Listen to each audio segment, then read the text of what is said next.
Levante a sua cabeça, olhe para cá. Hoje eu quero falar sobre os tempos de Noé. Os tempos de Noé. Diga comigo, tempos de Noé. Talvez alguém está pensando assim, pastor, mas isso já tem tanto tempo. Sabe quando é que está acontecendo os tempos de Noé? Hoje. Estamos vivendo os tempos de Noé. E quem foi que disse isso? O Senhor Jesus. Eu vou ler agora um texto do Evangelho com as palavras de Cristo.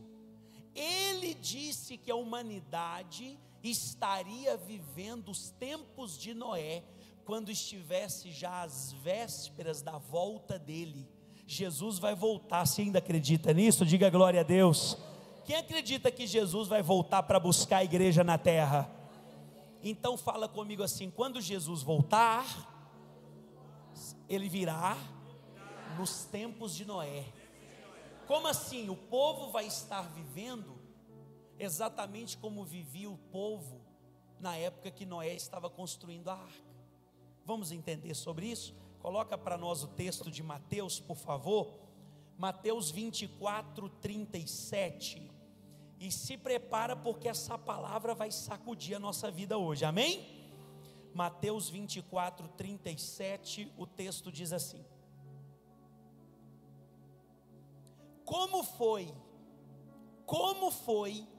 nos dias de Noé, assim será também na vinda do Filho do Homem. Quando a Bíblia fala Filho do Homem, está se referindo a Jesus.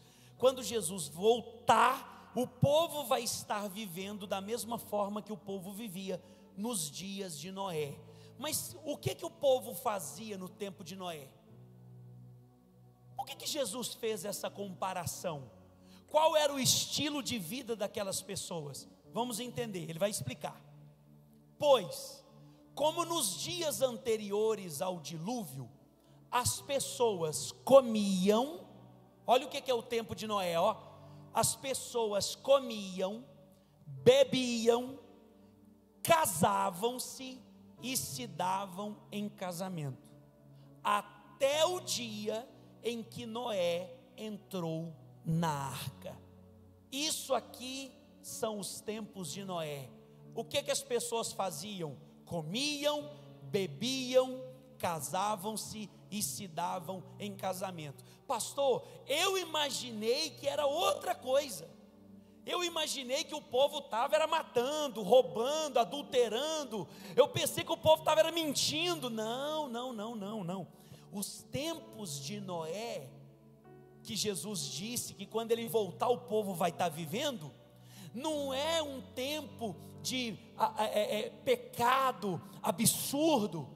É um tempo de distração.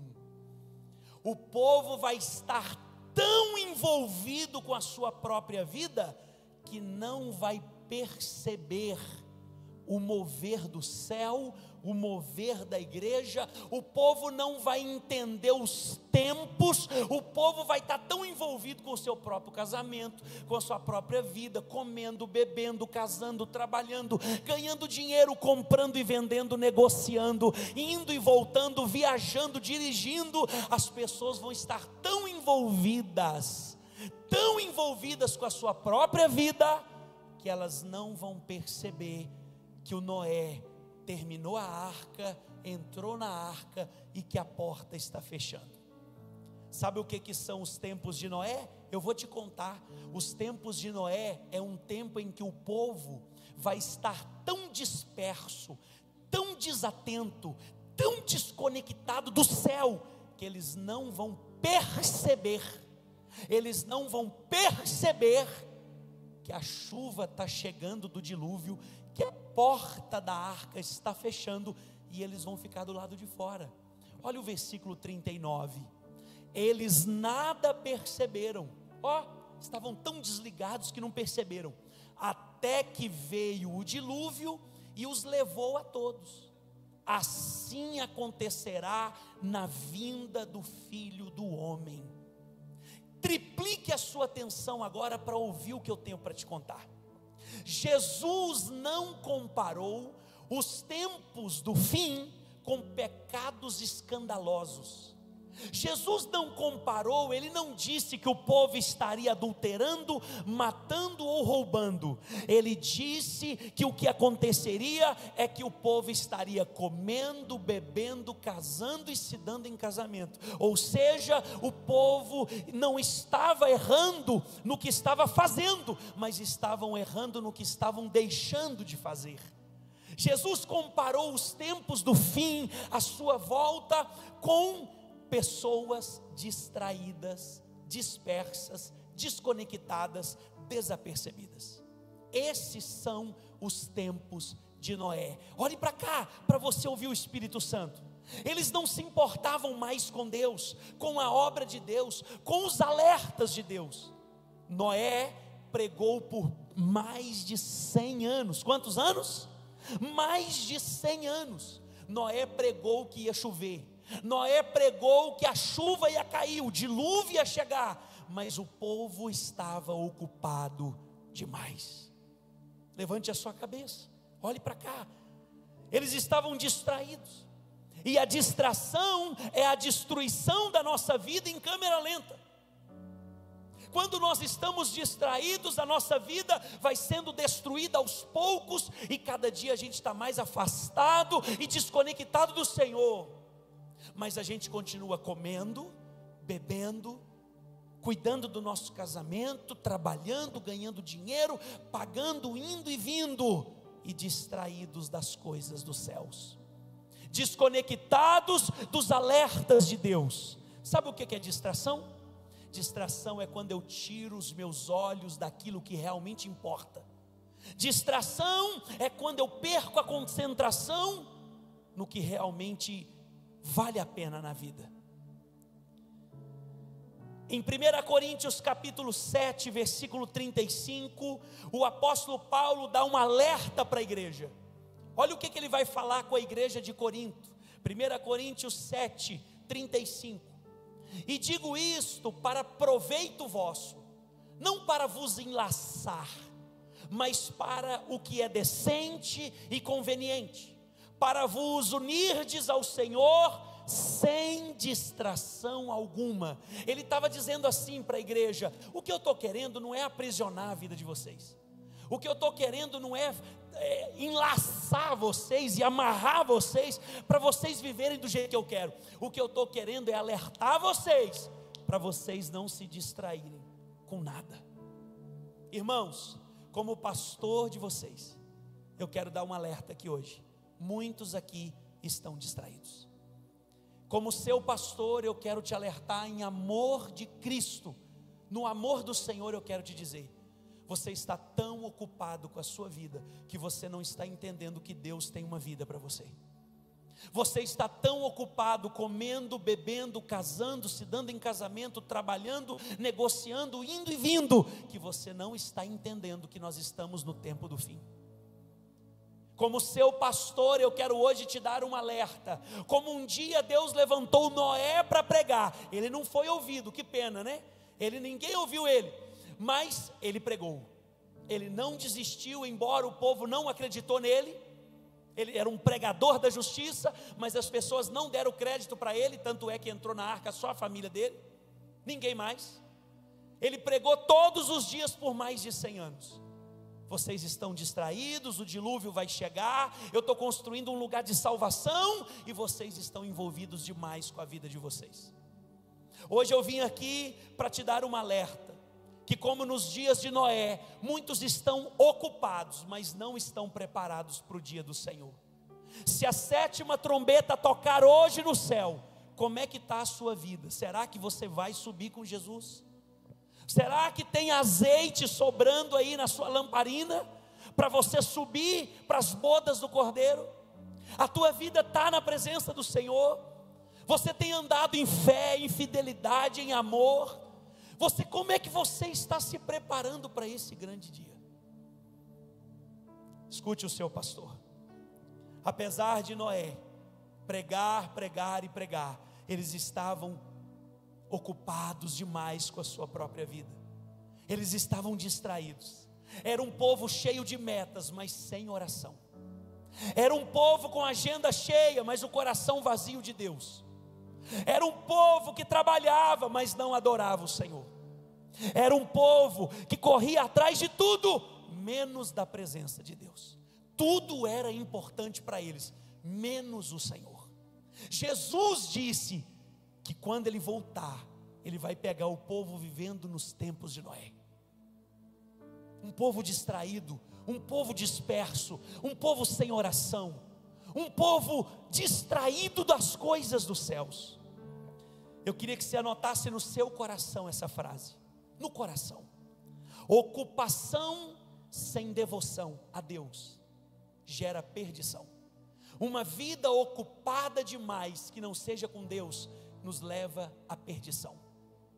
Quantas vezes você disse essa semana, esse mês, esse ano: a minha vida está tão corrida, eu estou tão cansado, eu estou fazendo tanta coisa, está tão pesado. E eu te pergunto: a sua vida está ocupada com as coisas de Deus ou com as suas próprias coisas? Você está cansado das coisas de Deus ou de buscar as suas coisas? Eu tenho dito isso aqui, eu estou lembrando aqui, já tem uns 3 cultos que eu estou dizendo isso. Será que nós estamos cansados, sobrecarregados, a vida está tão difícil? É porque a gente está buscando muito a Deus, ou é porque a gente está buscando pouco de Deus? Será que essa dor que nós estamos sentindo, será que a vida está tão difícil, é porque nós estamos buscando muito, ou estamos buscando pouco? A rotina vira um ídolo, e o necessário substitui o essencial. Eu preciso, pastor, eu sei que é uma necessidade, mas o que é essencial na sua vida? Nem só de pão viverá o homem. Pastor, eu tenho que ganhar o pão de cada dia. Eu sei, é necessário, mas o que é essencial? Que falte o pão, mas que não falte a presença. Mas quando a presença está, não falta nada. Diga glória a Deus. Eles estavam vivendo a vida, mas ignorando os alertas de Deus. Noé dizia, Noé era o porta-voz: vai chover. Noé, nunca choveu desse jeito que você está falando. Vai chover. Noé, a gente está ocupado, Noé, depois a gente vem. Escutem. As pessoas ouviram, viram a arca sendo construída, mas não deram importância. Não era uma rebeldia aberta. Eles não jogavam pedra em Noé. Não. Eles até gostavam de Noé. Noé era bacana. Noé era um cara legal. Noé não fazia mal para ninguém.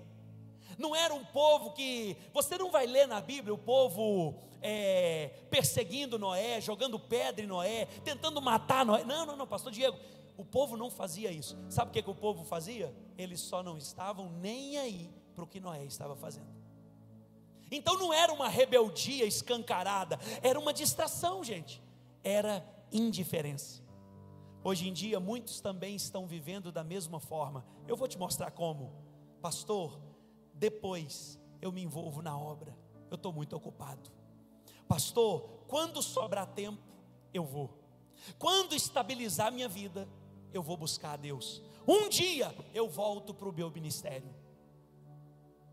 E enquanto isso, a arca está sendo construída, e o dia que você disse que voltaria não chega. Satanás não precisa destruir alguém para afastá-lo de Deus, basta distraí-lo. Como é viver nos tempos de Noé? Coisas boas se tornam ruins quando tiram a gente de Deus. Dizem que a maior tragédia da vida é a vida dar certo longe de Deus. Escuta essa. Dizem que a maior tragédia da vida, o maior fracasso do homem, é quando a vida dele está dando certo longe de Deus. Irmãos, esses dificilmente voltarão. Esses dificilmente vão abrir os olhos e ouvir a voz do Senhor. Sabe por quê? Estão tão distraídos com a sua própria vida, que não estão mais ouvindo a voz do Senhor. As pessoas ouviam, mas não davam atenção. Casar é bom, trabalhar é bom, comer é bom, viver é bom, tudo isso é bom e necessário, mas se está roubando a minha comunhão com Deus, virou um perigo na minha vida. Se está me tirando do culto, se não deixa eu me envolver, se não deixa eu ir para a célula, se não deixa eu servir o Senhor, peraí, eu estou distraído demais. E mesmo com todo mundo, escuta essa, você que está envolvido, escuta essa, você que está firme com Deus, você que está construindo a arca, escuta essa aqui, mesmo com tanta distração das pessoas, ninguém querendo saber de Deus, Noé continuou construindo a arca e continuou servindo o Senhor. Não perca o foco, ainda que a multidão toda esteja andando para longe do Senhor, caminhe para a direção da presença e se encha cada vez mais do Espírito Santo. Posso ouvir um glória a Deus e um aplauso da igreja? Aleluia! O nosso inimigo não precisa nos seduzir com o pecado, basta nos prender nos afazeres do dia a dia. Muitos estão sendo vencidos não por tentações fortes, mas por pequenas distrações constantes. Pastor, eu estou tão ocupado. Pois é isso que Deus está falando aqui hoje. Pastor, está tão corrido. Eu te entendo. É sobre isso que o Espírito Santo está conversando com você. Você percebeu que tem uma arca sendo construída? Por que a arca era tão grande? Era por causa dos bichos? Era por causa do povo. A arca era muito grande.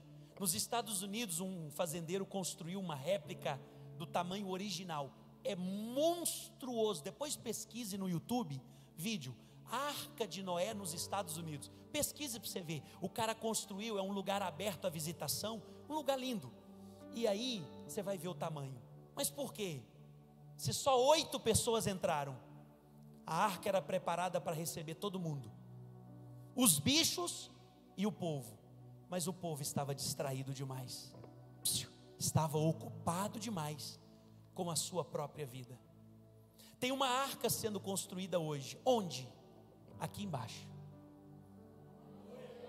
Eu vou repetir para alguém entender. Tem uma arca sendo construída hoje, onde? Aqui embaixo, um lugar de salvação, um lugar para eu e a minha casa servirmos ao Senhor. E se você está entendendo isso, adore e glorifique o Senhor. Aleluia. Cutuca quem está do lado e fala assim: tem uma arca sendo construída.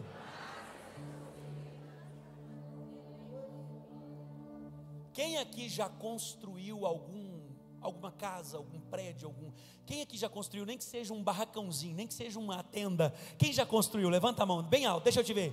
Quem já construiu? Tá bom. Olhe para cá, você que levantou a mão, olhe para cá. Quando você estava construindo, quantas vezes você foi lá na construção?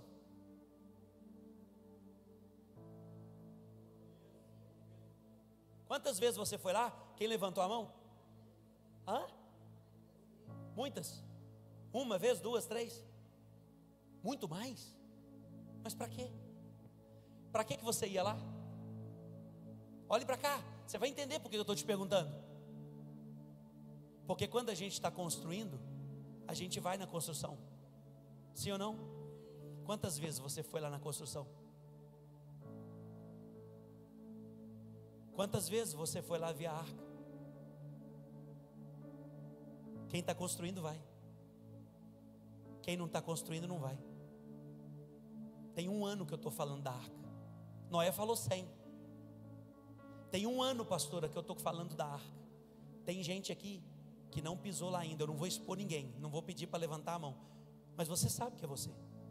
Tem gente aqui que não entrou lá na construção até hoje. Quantas vezes você já escutou eu falando da arca? Eu não consigo acreditar que você está construindo algo que você não foi lá ver. Você não se importou em lá ver. Eu sei. Nós estamos muito ocupados. Nós estamos com a agenda muito cheia, pastor. A minha vida está muito corrida. É isso que o Espírito Santo está falando conosco. É isso que Deus está falando. Nós estamos sendo distraídos, as coisas da vida estão nos envolvendo e nós não estamos percebendo os sinais, os alertas, os tempos, os fenômenos. Nós não estamos percebendo que Jesus está voltando, Jesus está às portas, a igreja vai ser arrebatada, muita gente vai subir, mas muita gente vai ficar. E nós estamos comendo, bebendo, casando, trabalhando, ganhando dinheiro, e nós estamos vivendo a nossa vida, mas hoje Deus está dizendo: e a vida de Deus? E a arca? Eu quero salvar essa cidade, eu quero salvar famílias, eu quero salvar os homens dessa cidade, as mulheres, os jovens, eu quero mudar a história de pessoas. É por isso que eu estou construindo uma arca.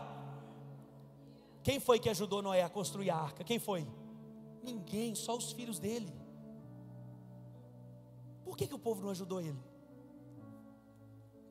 Eles não queriam se envolver. Olhem para cá. Eu vou construir essa igreja, nem que leve 100 anos. Eu vou construir essa igreja, e eu vou continuar dizendo que Jesus é o Senhor. E eu vou continuar dizendo que Ele está voltando para buscar uma igreja gloriosa. Ele está buscando e vai voltar para buscar uma igreja viva, uma igreja unida, uma igreja santa que caminha na sua presença. Se essa igreja está aqui hoje, adore o nome do Senhor.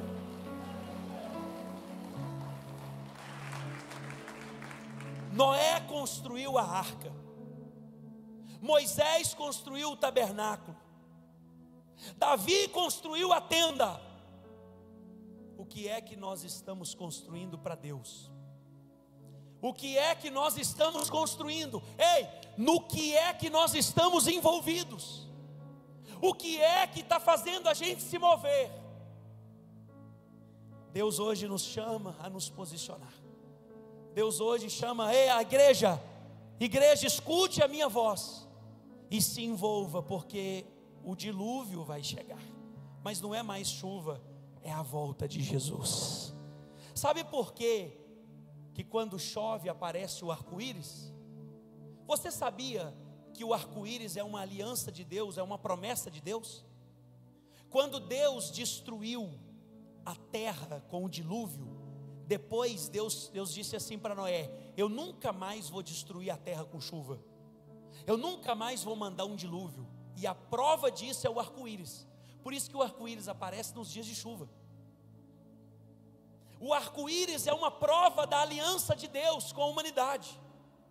Ele não vai destruir mais com chuva, mas Jesus vai voltar para buscar a igreja e levar para o céu. E aí o mundo vai ser destruído. Aí o diabo vai destruir as pessoas. Eu termino dizendo: Deus fechou a porta. Coloque Gênesis 7,16, eu encerro aqui. Gênesis 7,16. Eram macho e fêmea os que entraram de toda a carne, como Deus lhe havia ordenado. Está falando dos animais. E o Senhor fechou a porta após ele. Quando todos os animais entraram, Deus deu tempo para o povo entrar, ninguém quis. A família de Noé entra, ele, a esposa, 3 filhos e 3 noras, 8 pessoas. Quando entrou todo mundo, Deus fechou a porta. Pá, e começou a chover. Quando começou a chover, o povo começou a ir lá para a porta da arca. Abre pelo amor de Deus. Aí Noé disse: eu não tenho a chave. Escute. Abre pelo amor de Deus. A água já estava batendo no joelho, no lombo. E o povo começou a gritar do lado de fora: abre pelo amor de Deus. Imagina, casais, crianças, idosos. Abre pelo amor de Deus. E não eram ladrões, adúlteros, não eram assassinos. Era gente que comia, bebia, casava e dava-se em casamento. Ou seja, William, era gente vivendo a sua vida. Cuidado. Jesus disse: se você quer vir após mim, negue a sua própria vida e me siga. Quem quiser achar a sua vida, perdê-la-á, mas quem perder a vida por amor a mim, achará a vida eterna. Pode glorificar o nome do Senhor. Hoje Deus tem uma palavra para a nossa igreja. Pergunte qual? Acorda. Acorda. Hoje Deus tem uma palavra para a nossa igreja, pergunte qual? Volte enquanto é tempo. Hoje Deus tem uma palavra para a nossa igreja, pergunte qual? Retome aquilo que eu te dei. Deus tem uma palavra para a nossa igreja, pergunte qual? Entra na arca enquanto é tempo, porque uma hora a porta vai fechar. Isaías 55 diz assim: buscai ao Senhor enquanto se pode achar. Ou seja, está claro, vai ter uma hora que vai fechar a porta. Imagine o desespero das pessoas quando a água foi subindo e a porta estava fechada. Imagine os gritos de desespero. Imagine, irmãos, imaginem isso. Isso vai acontecer de novo, e não é o Rodrigo que está falando, é a palavra. Jesus disse: como nos dias de Noé vai acontecer de novo. Qual que é o nosso desafio? Eu quero orar com vocês. Escute com atenção. Para os que estão desviados, com tantos afazeres, desviados, distraídos, eu quero dizer distraídos, desviado do foco, do olhar, do que é essencial. Para os que estão distraídos pela rotina, a nossa oração é: Senhor, reacende em mim o fogo que um dia foi vivo dentro de mim, mas apagou. Para aqueles que deixaram o ministério, pararam de servir, Deus está dizendo: Senhor, não, a nossa oração é: Senhor, me devolve a paixão pela sua obra. E para toda a igreja, a nossa oração tem que ser: Senhor, não me deixe viver distraído, enquanto o fim se aproxima.